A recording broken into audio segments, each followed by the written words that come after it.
¿Saben por qué hay tantas personas en el mundo sufriendo crisis de ansiedad y de temor, incluyendo a muchos que profesan ser cristianos? Porque esta es una generación subjetiva, sumamente individualista y altamente egocéntrica. Esa es la maldición de esta generación. Y cuando una persona está demasiado centrada en sí misma, pendiente de sus propios sentimientos y emociones, el temor y la ansiedad serán un resultado inevitable. Lo triste, mis hermanos, es que en muchas iglesias, probablemente sin quererlo, se está llevando a los cristianos a estar demasiado enfocados en ellos mismos. Honestamente me dio pena. Como pastor se lo digo, me dio pena que muchos de ustedes se perdieran la conferencia de la adoración. Nosotros necesitamos aprender a adorar a Dios, porque la tendencia de nuestro corazón es adorarnos a nosotros mismos. Y las iglesias, vuelvo y repito, sin quererlo, muchas veces están motivando a los cristianos a vivir centrados en ellos mismos. Desde los temas que se predican hasta los himnos que se cantan, casi todo gira en torno al hombre y su experiencia, en vez de girar en torno a Dios y su gloria. Decía Martin Lloyd-Jones, y eso hace unas décadas atrás, ya Lloyd-Jones murió en el 81. Sí, estamos en el 2014, 2015. Decía Martin Lloyd-Jones que la mayor carencia en nuestra adoración y en la práctica de la fe cristiana es la falta de un sentimiento de asombro, un sentimiento de adoración y de alabanza. Estamos demasiado absortos en nuestro estado de ánimo, dice Lloyd-Jones, y por los beneficios que el evangelio puede reportarnos a corto plazo, en vez de preocuparnos más por entender mejor la esencia de ese evangelio y al Dios con el cual hemos sido reconciliados a través de la obra de Cristo. En palabras más sencillas, lo que estoy diciendo, mis hermanos, es que el cómo me hace sentir esto ha venido a ser mucho más importante a quién es ese Dios al cual yo adoro y en el cual confío. ¿Y saben lo que eso produce a la larga? Más egocentrismo, más subjetividad y más personas con problemas emocionales. Miren, mis hermanos y amigos que están aquí en esta mañana, nuestro ego es un eje demasiado débil para hacer girar toda nuestra vida en torno a él. ¿Oíste eso? Nuestro ego, nuestro yo, es un eje demasiado débil para que nuestra vida entera gire en torno a él.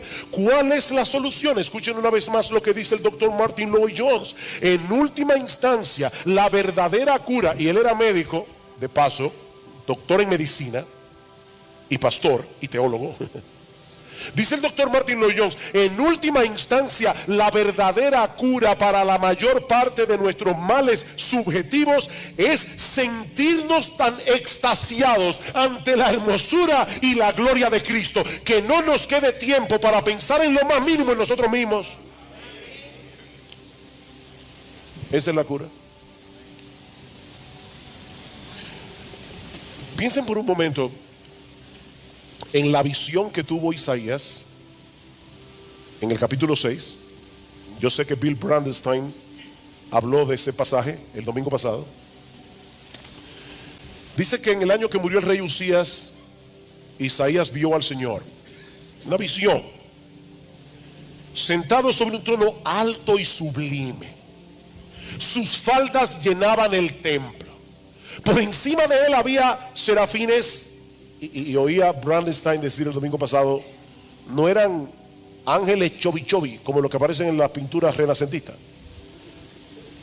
Esos angelitos gorditos, no, estos ángeles no eran chobi, eran terribles. Era la contemplación de algo como para que una gente se cayera muerto ahí. Serafines Cada uno tenía 6 alas, con 2 cubrían su rostro, con 2 cubrían sus pies, con 2 volaban, y el uno al otro daba voces diciendo: Santo, Santo, Santo, Jehová de los ejércitos. Y otro grupo de serafines les respondía: toda la tierra está llena de su gloria. Y los quiciales de las puertas se estremecieron con la voz del que clamaba, la casa se llenó de humo. ¿Ustedes creen que después de esa experiencia Isaías estaba preocupado porque tenía unas cuantas libras de más? ¿O porque llegó al templo el sábado y un hermano le pasó por al lado y no lo saludó? Mis hermanos, cuando un hombre adquiere la perspectiva de Dios que tuvo Isaías, las cosas triviales desaparecen. Nosotros somos una generación que vive absorta en cosas que son estúpidas y que son triviales y que no valen la pena. Por eso es tan importante colocar esta oración en su contexto. Al final del discurso del aposento alto, ¿ustedes recuerdan cuál era el problema de los discípulos esa noche? Ellos estaban confundidos, ellos estaban turbados, porque Jesús se iba. Y el Señor les hace ver en el discurso que su partida era necesaria para el beneficio de ellos. Pero ahora, a través de su conversación privada con el Padre, los está ayudando a entender que hay un propósito más alto en todo lo que Él vino a hacer a este mundo, y era la gloria del Padre a través de la gloria del Hijo. Es de eso que se trata todo esto. Dice Francis Chan que nuestro Dios nunca ha tenido una crisis de identidad. Él sabe que Él es grande y que Él merece estar en el centro de nuestras vidas. Y cuando Él está en el centro, nosotros recibimos el beneficio. Déjenme compartirles algo muy personal. No estaba en el guión. Yo estoy sufriendo de sinusitis, mucha gente lo sabe aquí. Y a veces eso me hace la noche muy difícil. La otra noche no podía dormir. Fue una noche horrible, hace 2 noches atrás. Y yo veía las horas pasar, las 2 de la mañana, las 3 de la mañana, las 4 de la mañana, las 5 de la mañana, mucho sueño, no poder dormir. Pero yo he estado leyendo algo sobre el libro de Job últimamente. Y cómo el diablo le dice a Dios: ¿tú crees que Job te sirve de balde? Quítale lo que tú le has dado y tú vas a ver si no te maldice en tu misma cara. Y Dios le da permiso al diablo para tocar a Job, para que Job sufriera lo que él sufrió y mostrar que aún así se iba a mantener apegado a Dios. Yo le decía a mi esposa ayer, hubo momentos anoche en que yo me desesperé mucho, pero venía esto a mi mente y yo decía: Señor, si todo esto es para que yo pueda mostrarle al mismo diablo que tú me bastas, aunque yo no duerma. Amén, gloria a ti. Está bien, Señor, no es lo que yo quiero. Eso no me quitó la desesperación, pero me dio otra perspectiva. Yo le decía a Gloria en estos días hablando, cuán importante es la teología. Cuán importante es la teología para tener tu corazón en calma, para poder lidiar con estas cosas. Mis hermanos, ¿qué puede ser más eficaz para erradicar de nuestras almas el temor y la ansiedad que contemplar nuestros problemas a la luz de la gloria de Jesús? ¿Qué puede ser más mortal para nuestro orgullo, para nuestro egoísmo, para nuestro apego a las cosas de este mundo que una dosis diaria de la contemplación de esa gloria? No hay un tema en la vida cristiana que no esté relacionada con esto. Cuando Pablo quiso despertar la generosidad de los creyentes en la ciudad de Corinto, yo estaba pensando en estos días, ¿cómo es eso de que Dios ama al dador alegre? ¿Por qué Dios ama al que da alegremente? No al que da diciendo, tengo que dar mis ofrendas cada domingo a la iglesia porque si no me va a partir un rayo. No, Dios no ama ese tipo de personas. Dios ama al dador alegre, porque el dar alegremente refleja mucho de lo que hay en el corazón. El dar alegremente refleja que para ti tu Dios no es el dinero. El dar alegremente muestra claramente que tu confianza está en Dios, no en tu cuenta bancaria. Y por eso Dios ama al dador alegre, porque eso revela mucho el corazón de un hombre. Y cuando Pablo quiso despertar la generosidad de los corintios, ¿cuál es el argumento que él usa? Ya conocéis la gracia de nuestro Señor Jesucristo, que por amor a vosotros se hizo pobre siendo rico, para que vosotros en su pobreza fueseis enriquecidos. Padre, glorifícame tú al lado tuyo con aquella gloria que tuve contigo antes que el mundo fuese. Para lidiar con el problema del orgullo en la iglesia de Filipos y las divisiones que el orgullo produce en la iglesia, ¿cuál es el ejemplo que Pablo pone delante de nosotros? Haya pues en vosotros este sentir que hubo también en Cristo Jesús, el cual siendo en forma de Dios no estimó el ser igual a Dios como cosa que aferrarse, sino que se humilló a sí mismo, haciéndose obediente hasta la muerte y muerte de cruz. Queridos hermanos, nuestra mayor necesidad como creyentes es poseer una perspectiva cada vez más clara y más profunda de la gloria, la hermosura y la majestad de nuestro gran Dios y Salvador Jesucristo. Eso es lo que más tú y yo necesitamos. Cuando esa gloria es colocada en el lugar que le corresponde, entonces y solo entonces podemos comenzar a disfrutar la vida en abundancia que Cristo compró para nosotros en la cruz del Calvario. ¿Qué aprendemos entonces de esta oración de Jesús con respecto a nuestra oración? Que al igual que Él, debemos pedirle al Padre que cumpla sus propósitos en nuestras vidas, que se haga su voluntad en la tierra tal como se hace en el cielo, aunque eso implique temporalmente dolor y aflicción para nosotros. Alguien me comentaba el otro día que había escuchado a un predicador, un gran predicador, preguntarle a la congregación: si el Señor te concediera una petición con la seguridad de que te la va a responder, ¿cuál sería? Y dice que este predicador, yo lo conozco, es un predicador enérgico, le dio unos minutos, algunos segundos a la congregación para pensar en la respuesta, y después le dijo: no. No pidan por la salvación de su esposo y de su esposa y de sus hijos. No pidan por salud. Pídanle a Dios que se haga su voluntad. Si Dios te pidiera, te dijera: dame una petición, ¿sabes cuál sería esa sola petición? Señor, que se haga tu voluntad y no la mía, porque es en esa voluntad que tú serás glorificado y mi alma será beneficiada, no importa lo que pase. Porque no hay un lugar más seguro en el centro de la tierra que estar en el centro de la voluntad de Dios. Es la verdad revelada en la palabra de Dios la que debe ir sentada en el asiento del conductor de nuestras vidas, no las emociones.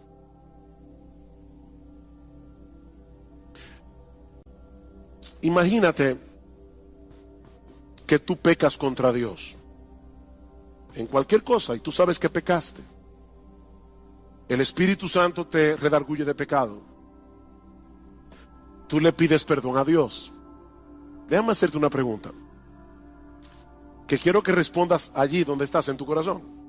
¿Cuántas veces tú has pecado contra Dios, le has pedido perdón por tus pecados y sigues sintiéndote culpable? ¿Cuántas veces? ¿Cuántas veces tú pecas contra Dios, pides perdón y todavía hay una voz dentro de ti que te dice: qué fácil?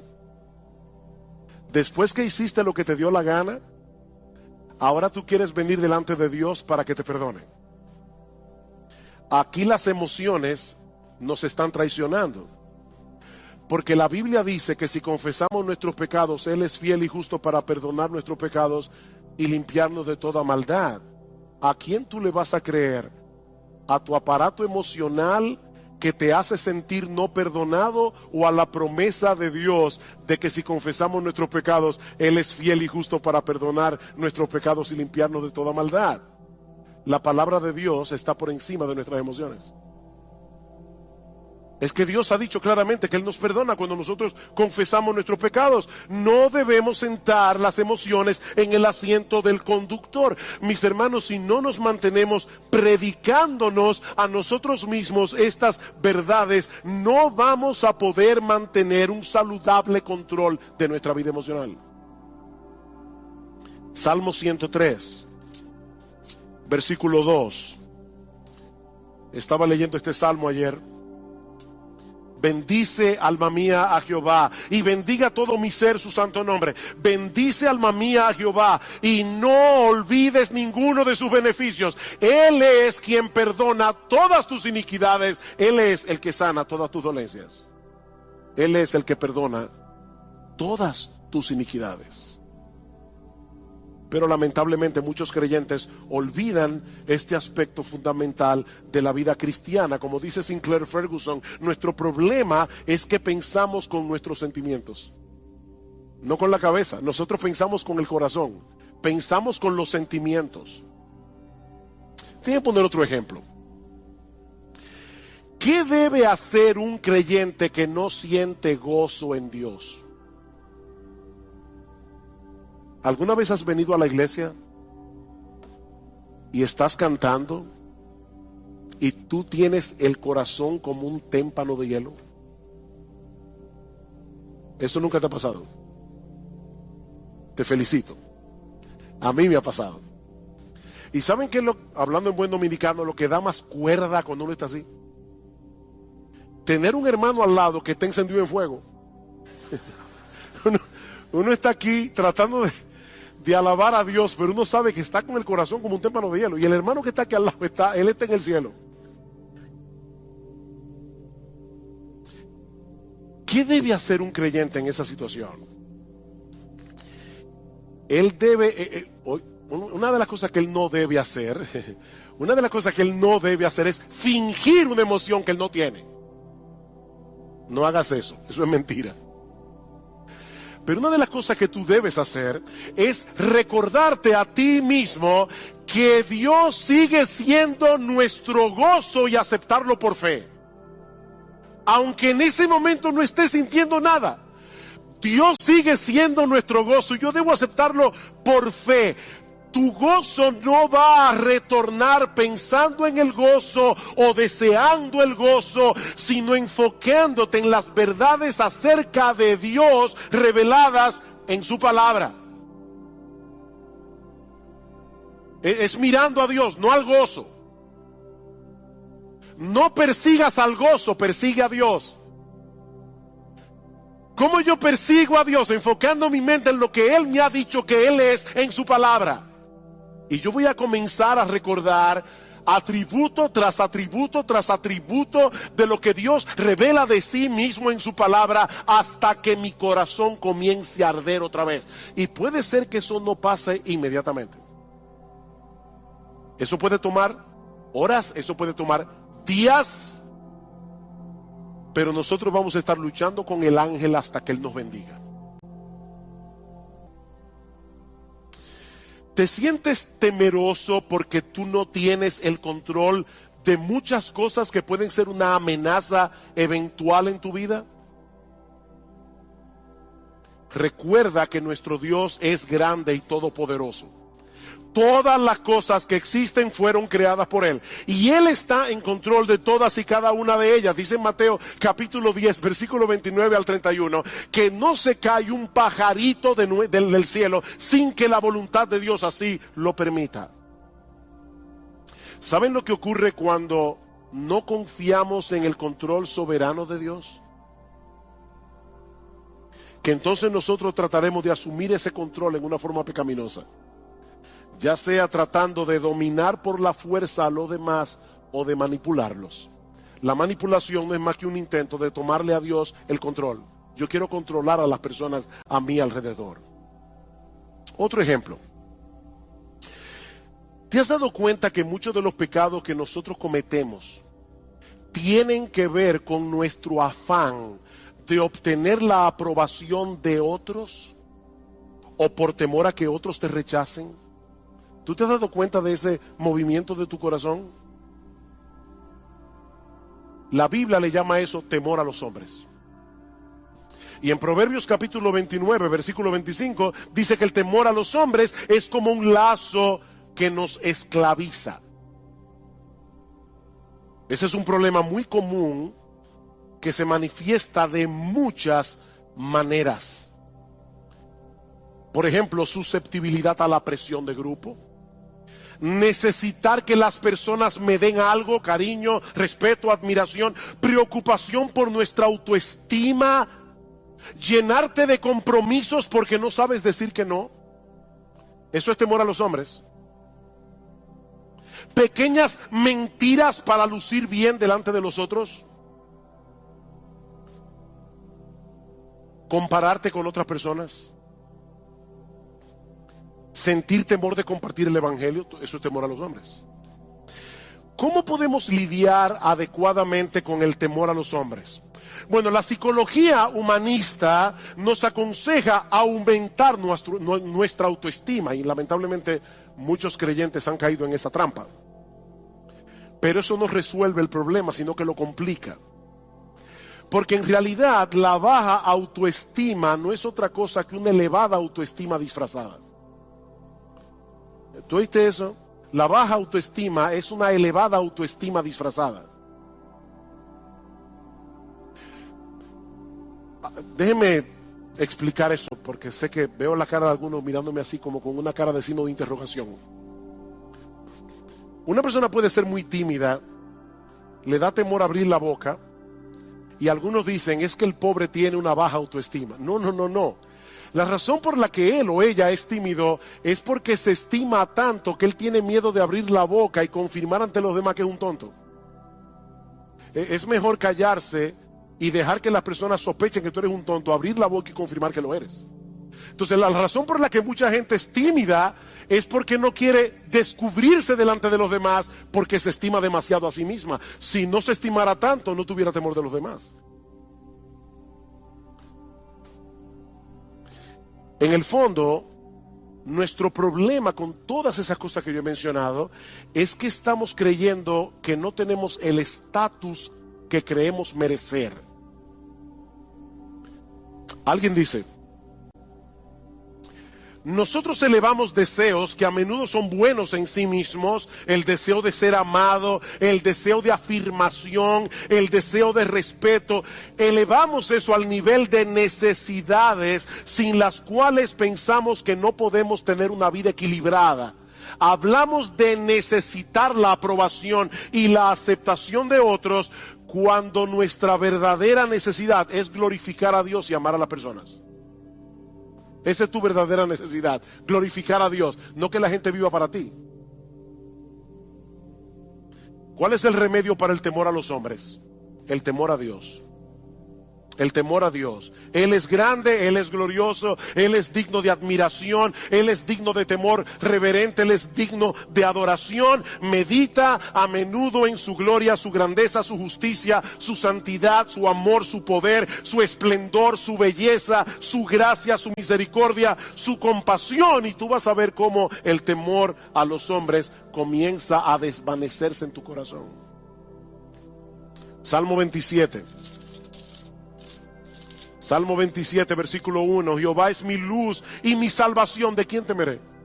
Jehová es mi luz y mi salvación, ¿de quién temeré? Jehová es la fortaleza de mi vida, ¿de quién he de atemorizarme? Cuando se juntaron contra mí los malignos, mis angustiadores y mis enemigos para comer mis carnes, ellos cayeron y tropezaron. Aunque un ejército acampe contra mí, no temerá mi corazón. Aunque contra mí se levante guerra, yo estaré confiado. ¿Por qué? Porque Jehová es mi luz y mi salvación. Imagínate ese Dios al lado de la persona a la que tú le temes, y lo vas a ver como una pulga. ¿Te sientes atraído por las cosas de este mundo y se te está haciendo difícil decir que no a esas cosas porque te prometen emociones como deleites, placer, alegría. Una vez más, mis amados hermanos, la respuesta de la Biblia no es escoger entre un santo aburrimiento y un pecado entretenido. No.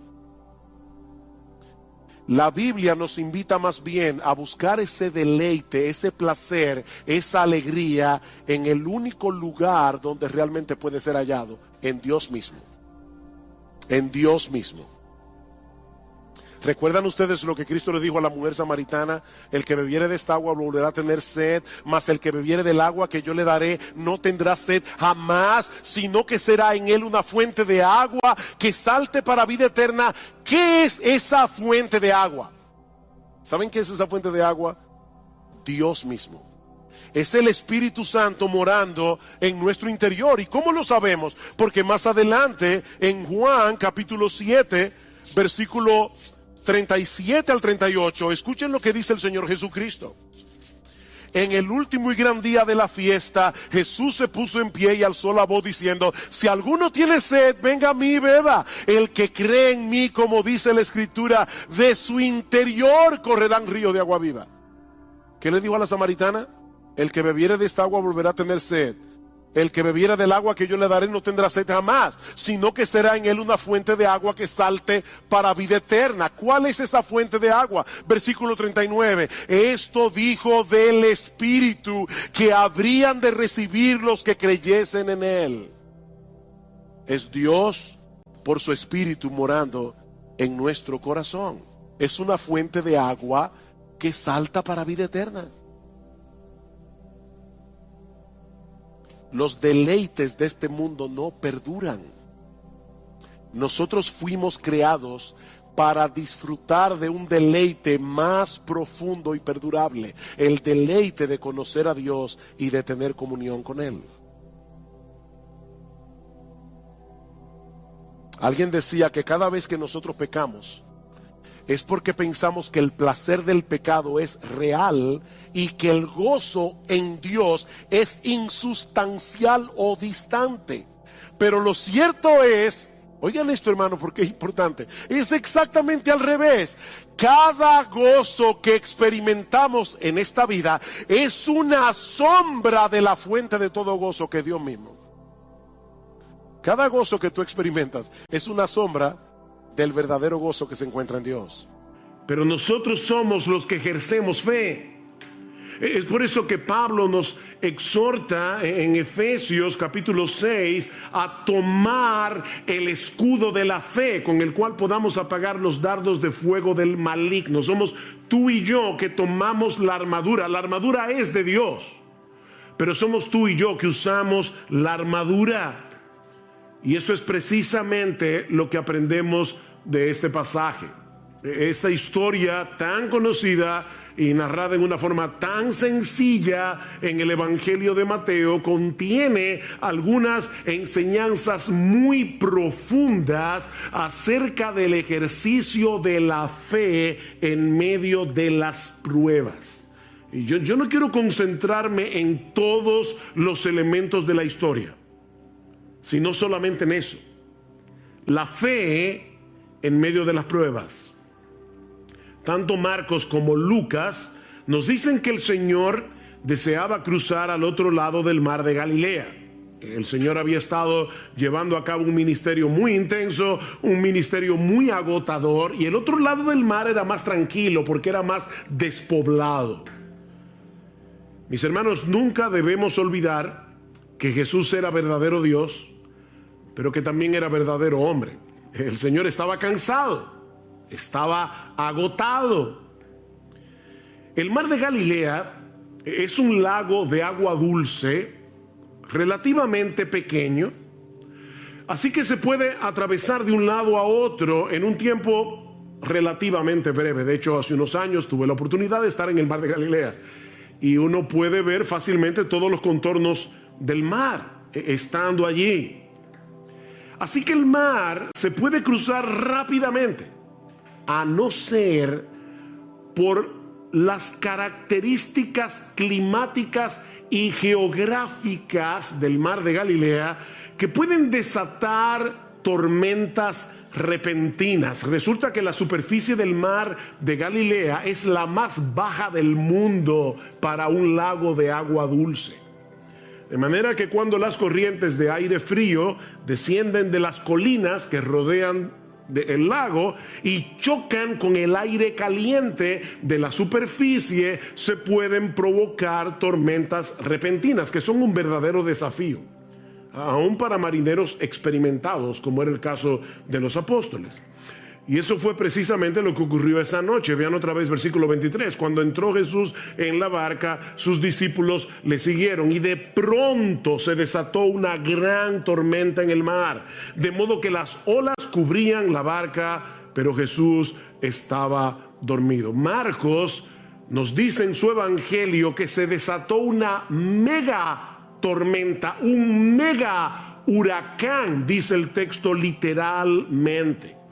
Que en asuntos de minutos puso a la barca al borde del naufragio. Las olas eran tan altas y golpeaban con tal violencia que el bote se zarandeaba de un lugar a otro. Yo no sé si ustedes alguna vez han visto esos, lo que nosotros llamamos muñequitos, en otros países le llaman cartones animados, donde de repente el agua se convierte como en un puño y comienza a golpear la barca. Bueno, lo que los discípulos estaban experimentando esa noche era un puño de agua golpeando la barca una y otra vez. Los discípulos sabían que ellos estaban en un serio problema. Humanamente hablando, era una situación desesperada, era una situación sumamente peligrosa. Y seguramente muchos de ustedes se han sentido así alguna vez, o puede ser incluso que estén atravesando por una situación similar en este mismo momento. Nadie está exento de las dificultades que surgen viviendo en un mundo caído.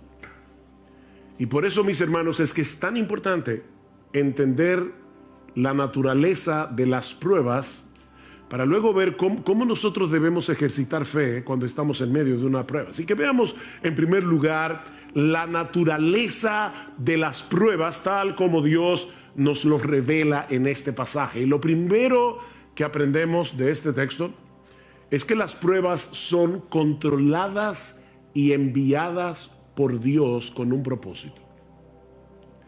Las pruebas son controladas y enviadas por Dios con un propósito.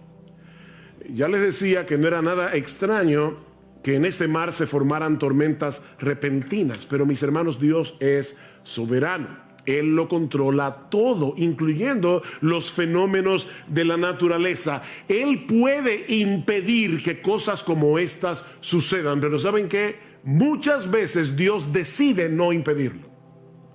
Dios decide no impedirlo.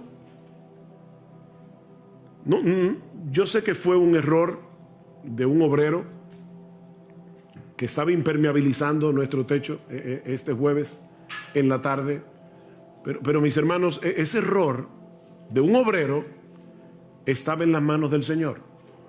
El hecho de que esa noche cayera un aguacero, nosotros lo escuchábamos fuera de la habitación y decíamos, está cayendo el cielo.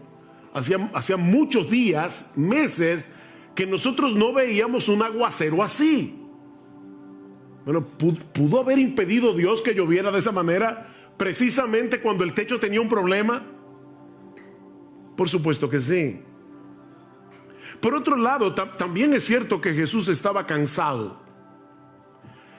Mis hermanos, Jesús no estaba simulando que estaba dormido. En su naturaleza humana, Él no pudo resistir el cansancio tan grande que tenía. Para los discípulos, era como de repente ver a Superman envuelto en kriptonita. O sea, el Señor está ahí completamente agotado.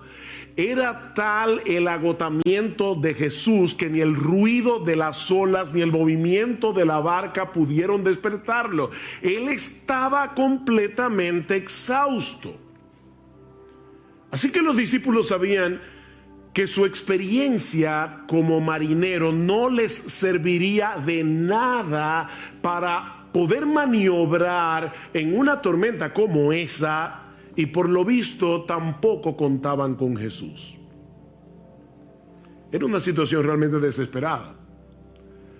Pero mis hermanos, la Biblia nos enseña una y otra vez que las pruebas nacen en el trono de Dios. Las pruebas nacen en el trono de Dios. ¿Ustedes recuerdan cuando Noemí regresó a Belén desde los campos de Moab sin marido, sin hijos? ¿Cuál fue su explicación teológica a sus vecinos en Belén? El Todopoderoso me afligió. El Todopoderoso me afligió. Mis hermanos, las pruebas nacen en el trono de Dios. Jehová dio, Jehová quitó. Sea el nombre de Jehová bendito. Job no dijo, el diablo me quitó lo que Dios me dio. No, fue Dios que me lo dio y fue Dios que me lo quitó. No somos víctimas de un destino ciego. Estamos en las manos de un Dios lleno de sabiduría, de un Dios lleno de poder, que controla todas las cosas para su gloria y para el bien de su pueblo. Mis hermanos, déjenme hacerles una pregunta. ¿Quién fue que tomó la decisión de embarcarse esa noche para cruzar el lago? Fue Jesús. Él era el único responsable de que ellos estuvieran en esa situación. Y la tormenta que se desató esa noche repentinamente no era otra cosa que la voz de Dios levantando el viento, levantando las olas. Dice en el Salmo 107, Él habló y levantó un viento tempestuoso que encrespó las olas del mar. No fue la madre naturaleza la que provocó esa tempestad, fue el decreto soberano de Dios. Él metió a los discípulos en medio de ese mega huracán porque quería enseñarles algo acerca del poder y la autoridad del Señor Jesucristo. Así que, mi hermano, si tú estás ahora en medio de una prueba, sea grande, sea pequeña, tal vez no es un mega huracán, pero sea grande o sea pequeña, tú tienes que entender que fue Dios el que te metió en esa prueba. No fue el destino. No fue un virus invisible. No fue la gente que te rodea, decía el filósofo francés Jean-Paul Sartre. El infierno son los demás. No fueron las personas que te rodean las que te metieron allí. Dios te puso allí en medio de ese huracán con un propósito bueno y sabio, aunque ahora no podamos entenderlo. Pero este pasaje también nos enseña que las pruebas llegan sin aviso. Las pruebas suelen llegar sin aviso. Cuando los discípulos entraron en la barca, no podían imaginar lo que estaba a punto de ocurrir. Mateo nos dice que la tormenta se desató de pronto. ¿Lo ven en el versículo 24? De pronto, repentinamente. Las pruebas se introducen en nuestras vidas sin pedir permiso. Por eso es que Santiago dice, amados míos, tened por sumo gozo cuando os halléis en diversas pruebas. Y la idea es, cuando ustedes se encuentren de repente en diversas pruebas, nosotros quisiéramos que las pruebas vinieran como espaciadas, ¿verdad? Que vinieran una hoy, otra el año que viene. Pero dice Santiago, no, a veces tú tienes una prueba y luego vienen 25 juntas. Cuando os halléis en diversas pruebas, o como dice el texto literalmente, pruebas de diversos colores. Y desde nuestro punto de vista, las pruebas siempre llegan en el momento más inoportuno. Yo siempre me pregunto cuando escucho a la gente decir, wow, este era el peor momento para tener un problema económico, o este es el peor momento para yo enfermarme. este era el peor momento para tener una cirugía no planificada. ¿Cuándo es el mejor momento para tener un problema económico? ¿Cuándo es el mejor momento para tener una enfermedad incurable? Las pruebas llegan desde nuestro punto de vista en el momento más inoportuno. Pero mis hermanos, lo que a nosotros nos toma por sorpresa nunca sorprende a nuestro Dios. Porque Él es el que decreta las pruebas, como vimos ya. Y Él las supervisa para que no lleguen más allá de lo que nosotros podemos soportar. Él es que las supervisa para nuestro bien, como los montes rodean a Jerusalén. Salmo 125, así el Señor rodea a su pueblo desde ahora y para siempre. Nada me puede tocar sin pasar por la supervisión de Dios. Wow, qué glorioso eso. Pero aprendimos también de este pasaje que las pruebas sacan a flote las corrupciones de nuestro corazón. Las pruebas sacan a flote lo peor de nosotros. Los días previos a ese incidente, si ustedes pueden leer luego en sus casas Mateo capítulo 8 completo, se van a dar cuenta que Jesús había estado haciendo milagros sorprendentes. Por ejemplo, Mateo 8, 1 al 4, la curación de un leproso. Versículo 5 al 13, la curación a distancia del criado del centurión. Ni siquiera Jesús tuvo que ir a tocarlo. No, fue a distancia. La curación de la suegra de Pedro en el versículo 14. Y yo me imagino que en ese momento los discípulos se sentían campeones de la fe. Cuando uno ve a Jesús haciendo todo eso, tal vez ellos pensaban, mira, ahora mismo no importa lo que pase, yo confío en ese hombre. De hecho, es interesante ver en el texto que cuando otros veían las demandas del Señor como muy altas, recuerdan cuando le decía, síganme, y uno decía, espérate, deja que vaya en tierra a mi padre, o espérate que yo tengo una cosa que hacer, o no sé qué. Cuando otros estaban poniendo excusas para seguir a Jesús, vean lo que dice el versículo 23, cuando entró Jesús en la barca, sus discípulos le siguieron. Mientras otros veían difícil seguir a Jesús y ponían excusas para seguir a Jesús, los discípulos no. Así que probablemente en ese momento ellos se sentían campeones de la fe. Pero ¿qué tan fuerte era esa fe? No había manera de saberlo si no era en medio de la prueba.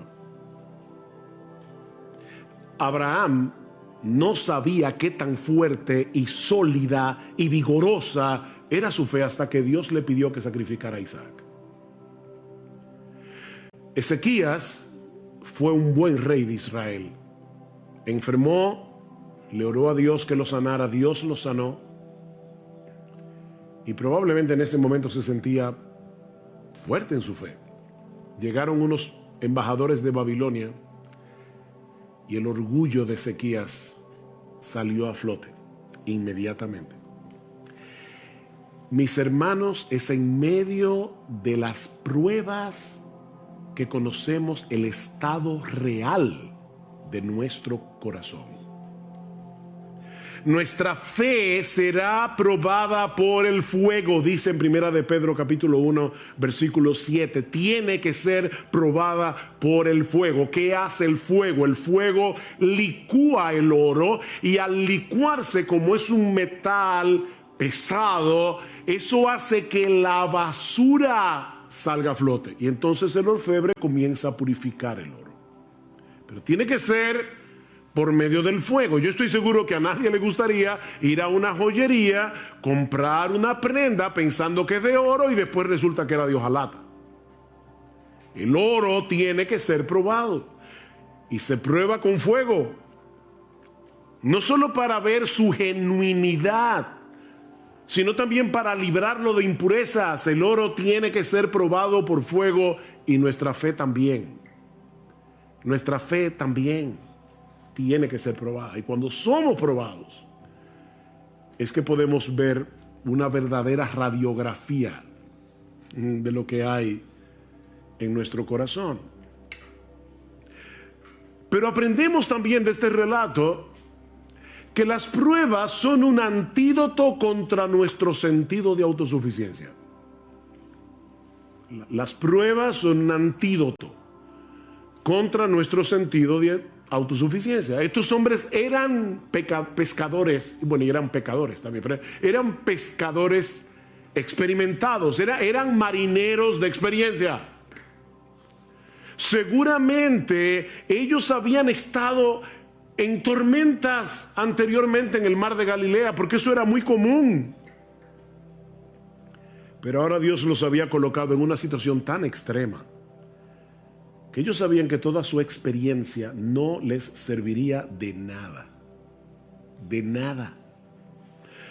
Mis hermanos, Dios usa las pruebas para llevarnos a descansar únicamente en Él, para destruir nuestro sentido de autosuficiencia. Pablo dice en 2 Corintios capítulo 1, versículos 8 al 9, que Dios los puso en una situación tal cuando ellos estaban en Asia Menor, que Pablo dice, nosotros tuvimos temor de morir, pensamos que no íbamos a conservar la vida, y Dios hizo eso, escuchen lo que dice Pablo, a fin de que no confiáramos en nosotros mismos. Pablo, el gran apóstol Pablo, está diciendo, en otras palabras, yo tengo la tendencia, igual que todos los demás, a confiar en mí mismo. Y Dios envió esta prueba para que no confiáramos en nosotros mismos. Todos nosotros tenemos una fuerte tendencia a confiar en nuestras propias capacidades. Y ¿saben qué? Nunca somos más débiles, ni estamos en una condición más vulnerable que cuando somos atrapados por el sentido engañoso, que es una ilusión, de que nosotros podemos hacer las cosas en nuestras propias fuerzas. Eso es una ilusión. Pero cuando estamos en medio de las pruebas, percibimos más claramente lo frágiles que somos, y eso nos mueve a buscar nuestro refugio únicamente en Dios. Por eso es que Pablo dice en esa misma carta al final, 2 Corintios 12, por tanto, de buena gana me gloriaré en mis debilidades, para que repose sobre mí, para que tabernaculice sobre mí, para que el poder de Cristo haga una tienda de campaña sobre mí. Es lo que está diciendo Pablo. Por lo cual, por amor a Cristo, me gozo en las debilidades, en afrentas, en necesidades, en persecuciones, en angustia, porque cuando soy débil, entonces soy fuerte. Cuando soy débil. Nunca estamos en una mejor condición espiritual que cuando percibimos que se acaban nuestras fuerzas, que ya no tenemos otra opción que ampararnos en el poder de la gracia de Dios. Pero lo más importante que nosotros aprendemos de este pasaje acerca de la naturaleza de las pruebas es que las pruebas nos brindan una excelente oportunidad para crecer en nuestro conocimiento de Dios y de sus caminos. Las pruebas son una escuela. Una escuela. Versículo 27. Y los hombres se maravillaron diciendo, ¿quién es este? Fíjense, ellos habían visto a Jesús hacer milagros, pero ahora se están preguntando, ¿quién es este? Este hombre no encaja dentro de nuestras categorías humanamente hechas. Cristo no encaja. ¿Quién es este? Que aún los vientos y el mar le obedecen. Esto no era una mera teoría para ellos. O sea, no fue que ellos vieron cómo Jesús se levantó de la barca. Y yo les decía al principio, yo no voy a estudiar y considerar cada uno de los detalles de la historia, pero ustedes recuerdan, ¿verdad? Jesús está dormido, los discípulos lo despiertan, Cristo mira el mar, mira el viento y le dice, cállate. Y la reacción de los discípulos no fue, wow, qué interesante. O sea, fíjate, wow, él solamente, mira, dijo la palabra y el mar se calmó. No porque ellos ya conocían eso en teoría. Ellos sabían que Jesús era poderoso, porque lo habían visto sanar. Recuerden, milagrosamente a leprosos, al criado del centurión. Ellos sabían que Jesús tenía poder. Pero ahora estaban tomando un examen práctico. Mis hermanos, las pruebas convierten el conocimiento teórico que nosotros tenemos de Dios en verdadero conocimiento. Job tuvo que pasar por todo lo que pasó para poder decir al final de su libro: de oídas te había oído. Un hombre que conocía al Señor, que adoraba a Dios día tras día, que oraba por sus hijos, un hombre piadoso. Y sin embargo está diciendo: Señor, yo no hubiera podido conocerte de no haber pasado por esta experiencia. De oídas te había oído, pero ahora mis ojos te ven. Déjame hacerte una pregunta. ¿Cuál es la mejor manera de aprender a jugar un deporte? ¿Leyendo un manual sobre las reglas de juego, los movimientos? Mira, nosotros podemos tener un manual escrito por Leo Messi acerca de cómo jugar el fútbol y aprender el manual de memoria, pero la única forma de aprender a jugar fútbol es jugando fútbol. Esto no es teórico, hermanos. Esto no es teórico. Y lo mismo ocurre con la teología. Dios quiere que nosotros le conozcamos íntima y personalmente. Dios quiere que nosotros confiemos en Él, no teóricamente, sino en la práctica. Sí debemos estudiar la Biblia, obviamente. Sí debemos leer buenos libros de los atributos de Dios, de la teología. Eso es extremadamente importante. Pero ese conocimiento vendrá a ser verdadero conocimiento cuando nosotros podamos aplicarlo en medio de la tormenta. Así que son muchas las cosas que Dios nos enseña en medio de las pruebas. ¿Ven?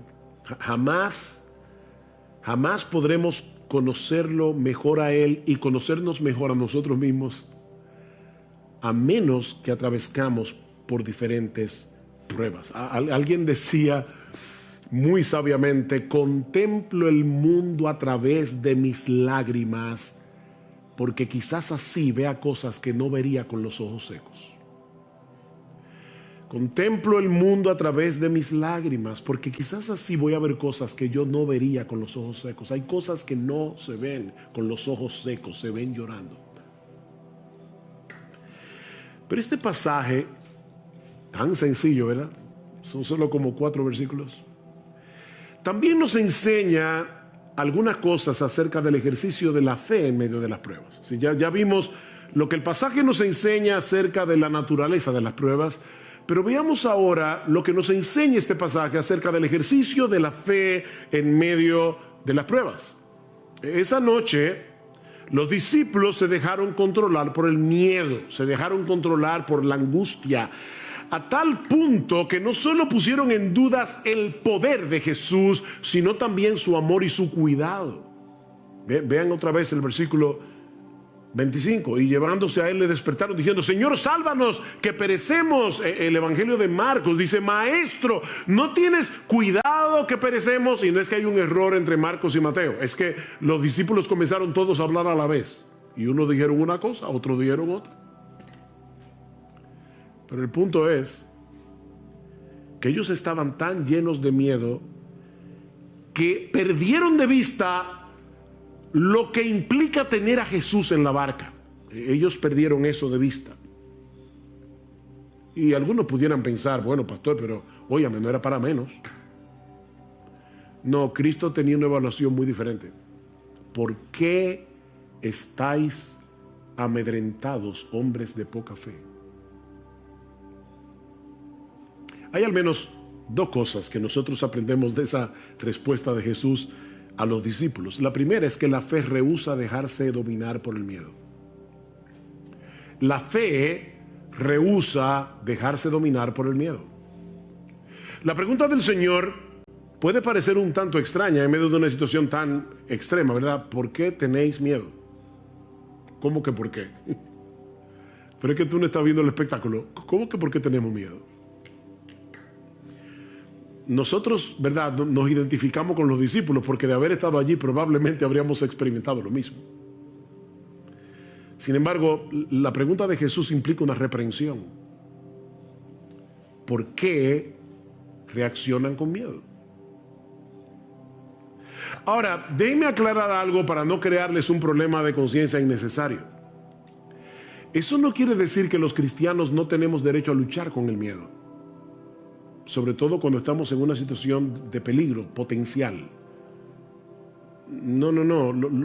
El miedo, el temor es algo que Dios ha puesto en nosotros para llevarnos a la protección, a protegernos, a no ser locos y arrojarnos a una situación que puede hacernos daño. Lo que no tenemos derecho, los cristianos, es a dejarnos controlar por el miedo. Fíjense, nosotros tenemos derecho a tener una lucha inicial con el miedo. Lo que no tenemos derecho es a dejarnos dominar por el temor, tomando en cuenta que nosotros tenemos un Dios como el nuestro que cuida de nosotros. Los discípulos perdieron el control de sí mismos al punto de hablarle a Jesús con insolencia. Maestro, ¿no te importa? Oigan la expresión. ¿No te importa que perezcamos? En vez de mostrar una fe sumisa y esperar confiados en que Jesús iba a hacer lo que él tenía que hacer, la frustración, el miedo, los llevaron a reprocharlo por su falta de cuidado y de amor. Ahora, no olviden, mis hermanos, que ellos acaban de ver a Jesús sanar todo tipo de enfermedad. Ellos acaban de ver a Jesús echar fuera demonios. Ellos estaban conscientes de su poder. Ellos estaban conscientes de la compasión de Jesús, pero dejaron que el miedo los controlara. En otras palabras, en ese momento ellos perdieron su teología. Ellos perdieron su teología. ¿Alguna vez te has visto a ti mismo reaccionando de ese modo? Porque ay, mis hermanos, a mí me ha pasado más veces de lo que yo quisiera recordar. Me ha pasado más veces de lo que yo quisiera recordar. Sabemos que el Señor es bueno, sabemos que Él es todopoderoso, sabemos que Él está lleno de compasión y de sabiduría.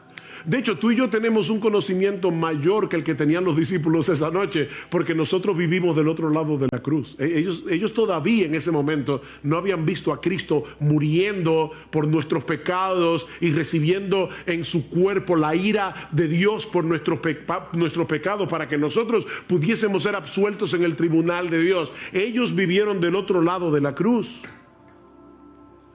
Pero ¿cuántas veces reaccionamos con esa misma clase de insolencia, con esa misma clase de incredulidad en medio de la prueba? No lo decimos con palabras, pero esa es la queja sutil y silente que está detrás de nuestra amargura y de nuestro descontento. Señor, una cosa es lo que la Biblia dice acerca de tu cuidado, acerca de tu protección hacia los tuyos, pero otra cosa muy diferente es lo que yo estoy viviendo en este momento. Puede que esto se aplique a algunos de tus hijos favoritos en la iglesia, pero honestamente yo no me siento cuidado por ti. De hecho, Señor, si yo puedo serte todavía más honesto, yo siento en este momento que a ti no te importa. Suena duro, ¿verdad? Eso fue lo que los discípulos dijeron a Jesús. A ti no te importa. Por eso se llenaron de miedo. Imagínense lo terrible que es estar en un universo como el nuestro, en un mundo caído, lleno de problemas, y encima de eso saber que en los cielos hay un Dios a quien tú no le importas. Que a Dios no le importa. A ti no te importa, Jesús. Eso fue lo que los discípulos le dijeron. Por eso alguien decía que esta es la historia de dos tormentas, una en el mar y otra en el corazón. Esta es la historia de dos tormentas. Mis hermanos, ¿qué debemos hacer cuando percibimos esa agitación inicial de nuestras almas?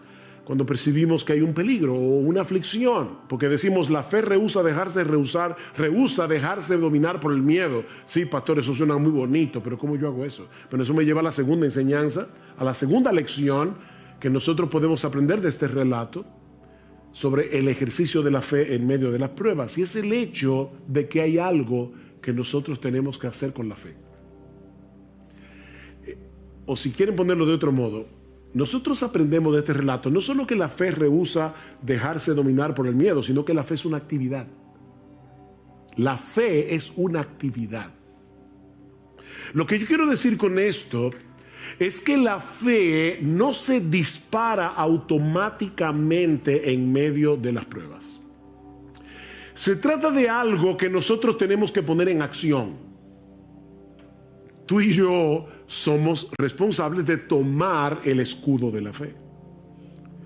Lucas, en el relato paralelo, nos dice que luego que el Señor calma el mar en tempestad, Él le pregunta a los discípulos: ¿dónde está vuestra fe? ¿Ven la pregunta? Eso es como el individuo que se compra un revólver para defenderse de los ladrones, lo esconde muy bien, y entonces cuando de repente lo asaltan y él le cuenta el relato a un amigo y le dice: wow, me asaltaron, y el revólver dice: no, los ladrones no lo encontraron. Pero no hizo nada. O sea, él tenía el revólver ahí, pero no hizo absolutamente nada. Lo que Jesús le está diciendo es: ¿dónde está? ¿Qué hicieron ustedes con la fe? ¿Dónde está vuestra fe? ¿Qué hicieron ustedes en ese momento con la fe que tienen en mí? Porque, mis hermanos, ellos tenían fe en Jesús, por eso lo despertaron. Pero no hicieron nada con esa fe, aparte de despertar a Jesús insolentemente. Mis hermanos, hay algo que debemos hacer con nuestra fe para impedir que la angustia nos arrope.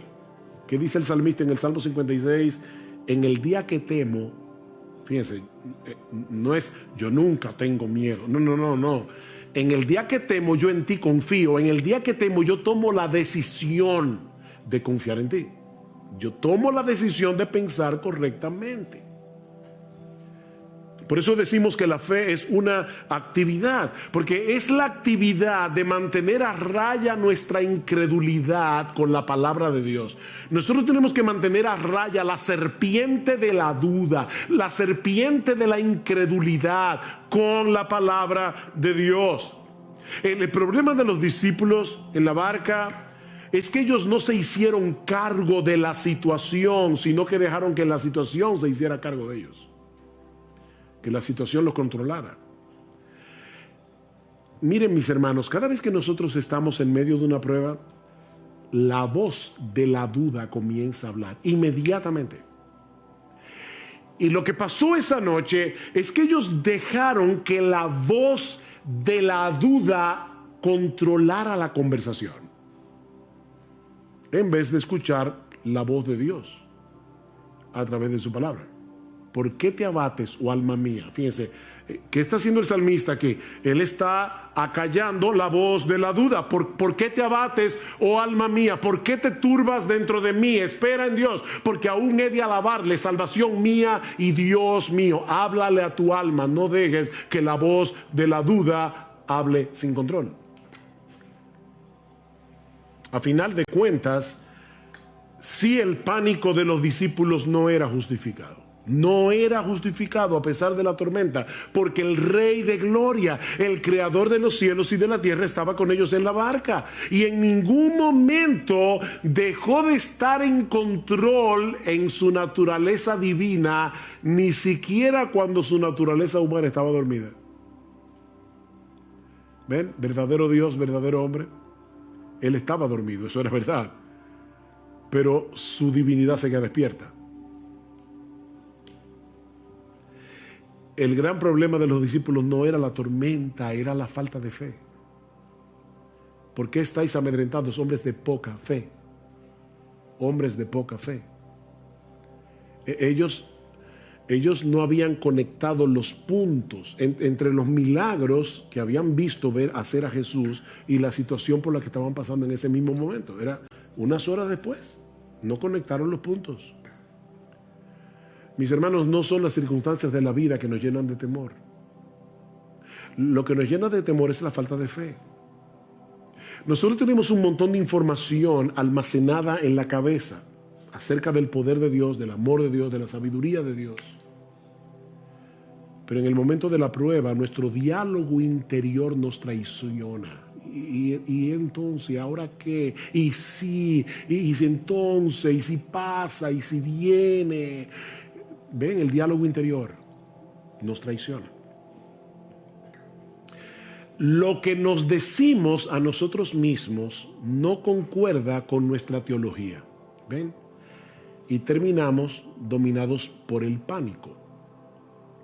Pablo dice que los creyentes sabemos que a los que aman a Dios todas las cosas les ayudan a bien. O sea, Pablo dice, tú eres creyente, tú sabes eso porque el Espíritu Santo te lo ha enseñado, no solamente en su palabra, es que el Espíritu Santo nos habla esa verdad al corazón. Sabemos que a los que aman a Dios todas las cosas les ayudan a bien. ¿Cuál es el problema entonces? Que nos dejamos arrastrar a ese lugar que Juan Bunyan bautizó como llanura del olvido, en el libro de La Peregrina. Y dice Bunyan, por cierto, esa es la parte más peligrosa de estos contornos, la llanura del olvido. Pues si alguna vez los peregrinos sufren algún desastre, es precisamente cuando se olvidan de los favores que han recibido y de lo inmerecidos que son estos. No te dejes arrastrar hacia la llanura del olvido. Y lo digo así porque así lo pone Bunyan, llanura del olvido. No te dejes arrastrar hacia ese lugar. Nunca olvides las misericordias de Dios en Cristo, porque su amor manifestado en el Calvario sigue tan intacto hoy como cuando Cristo estaba muriendo por tus pecados en la cruz. Está intacto el amor de Dios. Ayer escuchaba la historia de una mujer que iba en un barco y el capitán era su esposo. Resulta que de repente se levanta una fuerte tempestad, la mujer está muy atemorizada y va hacia el marido y el marido le pregunta, ¿por qué tienes miedo? Y ella le responde con otra pregunta, ¿y tú por qué no tienes miedo? Hay una tormenta allá afuera. Él, el marido, le pidió a un joven que estaba ahí, dice, tráeme mi espada. Él le trae la espada. Y él se coloca con la espada frente a ella y le dice, ¿tú me tienes miedo? Y dice ella, por supuesto que no. Y dice, ¿por qué tú no me tienes miedo? Dice, porque yo sé que tú me amas, tú eres mi esposo. Bueno, le dice él, el Dios que controla esta tormenta es mi Padre que me ama. Y no la usará para hacerme daño. Ella dice, pero el barco puede hundirse.